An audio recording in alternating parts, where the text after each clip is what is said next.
role of HDR in our post-production pipeline is paramount, really. It's number one on everybody's radar. And now, obviously, technology has improved. HD was a big step forward, and now HDR is an even bigger step forward. And the fact that the monitors can replicate quite accurately the way we intended in our professional suite is very rewarding. I think not just for me, but I think for the consumer. Yeah, I think today you have to be even more focused on all the details in the shot, because on these new TVs and in the HDR, you really can't hide anything. So it means you really have to pay attention to all the details.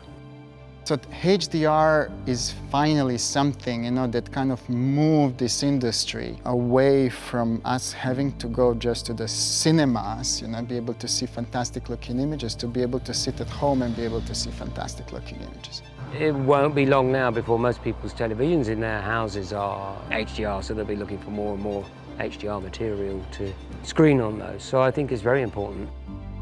We have really seen how gradually cinematographers like, softer shadows. They allow light to be more natural. They are approaching filmmaking in a more subtle and emotional way. And this is very interesting. We would have not had that if we haven't had the HDR screen.